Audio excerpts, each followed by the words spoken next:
Knuffle Bunny, a cautionary tale by Mo Willems. Not so long ago, before she could even speak words, Trixie went on an errand with her daddy. Trixie and her daddy went down the block, through the park, past the school, and into the laundromat. Trixie helped her daddy put the laundry into the machine. She even got to put the money into the machine. Then they left. But a block or so later, Trixie realized something. Trixie turned to her daddy and said, "Aggle flaggle clabble." "That's right," replied her daddy. "We're going home." "Aggle flaggle clabble," said Trixie again. "Blaggle plabble. One be flappy?" Snurp. "Now, please don't get fussy," said her daddy. Well, she had no choice. Trixie bawled, "Wah!" She went boneless. She did everything she could to show how unhappy she was. By the time she got home, her daddy was unhappy too. As soon as Trixie's mommy opened the door, she asked, "Where's Knuffle Bunny?" The whole family ran down the block and then ran through the park. They zoomed past the school and into the laundromat. Trixie's daddy looked for Knuffle Bunny, and looked, and looked, and looked. But Knuffle Bunny was nowhere to be found. So Trixie's daddy decided to look harder. Until Knuffle Bunny! And those were the first words Trixie ever said.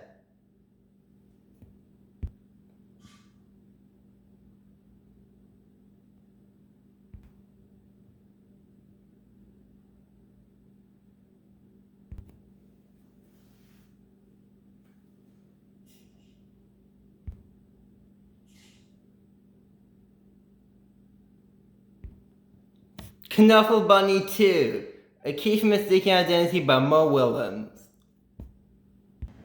One morning, not so long ago, Trixie took a walk with her daddy. By now, Trixie really knew how to talk. Guess what I'm going to do? I'm going to show Amy, and then I'll show Meg, and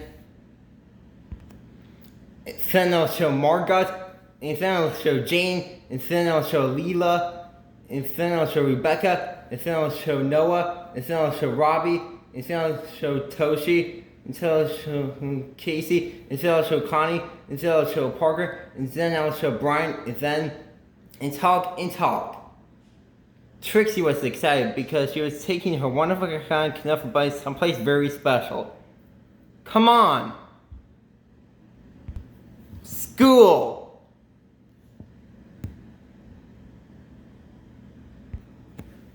Trixie couldn't wait to show Knuffle Bunny to Miss Greengrove and all her friends in pre-K. But just as her daddy's kissed her goodbye, Trixie saw Sonia.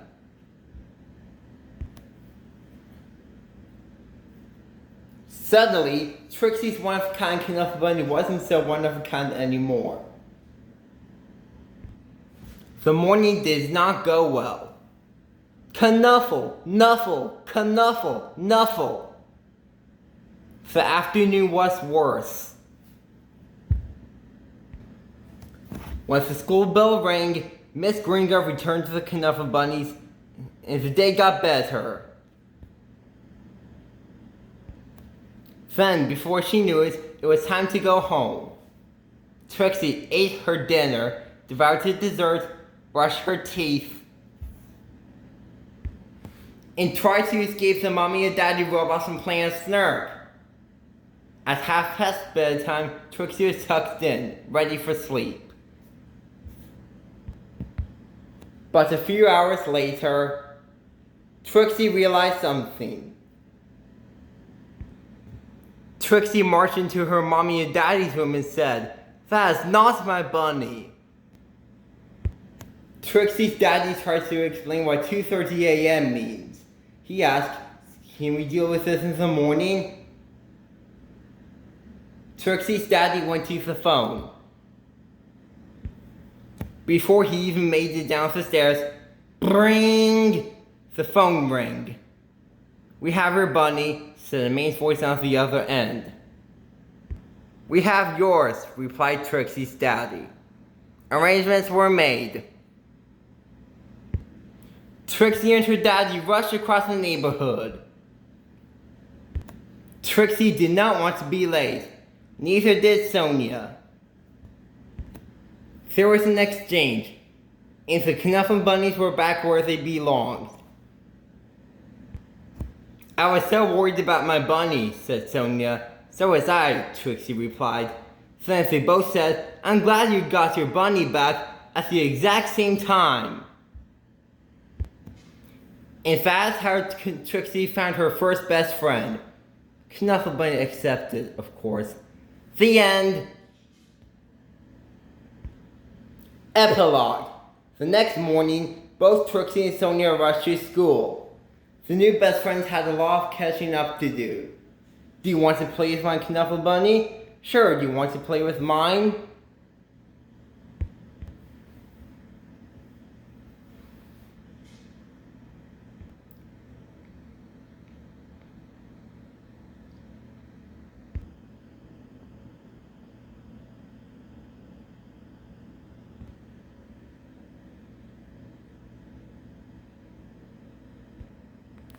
Knuffle Bunny Free, an unexpected diversion by Willems. One day, not so long ago, Trixie took a big trip with her family. They were on their way to visit Trixie's Oma and Opa in Holland. Holland is far away. So that meant taking a taxi to the airport, waiting in line, watching Knuffle Bunny go through the big machine, waiting some more, and finally getting onto a real airplane. On the plane, Trixie played and read and slept. Before she knew it, the plane had landed. Trixie and her family left the airport and got on a train to go to Oma and Opa's house. Oma and Opa were so happy to see Trixie. Soon, Oma and Trixie were drinking cold glasses of chocolate milk in the garden. Suddenly, Trixie realized something. Trixie didn't tell her daddy that Knuffle Bunny was gone. She didn't have to. Trixie's daddy called the airline and asked them to look for Knuffle Bunny on the plane. But the plane had left for China. China is very far away.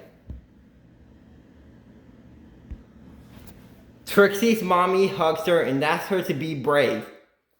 Trixie's daddy told the story of when he was a little boy and said goodbye to his special Lammy. Oma gave Trixie another glass of chocolate milk and remarked on how big she was getting. Trixie understood. She was getting bigger.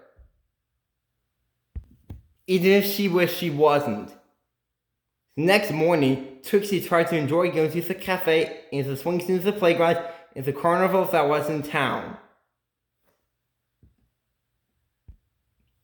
And while the whole week was filled with fun things like eating french fries on the street, visiting real windmills, and feeding the ducks, Trixie was still sad. She missed her Knuffle Bunny.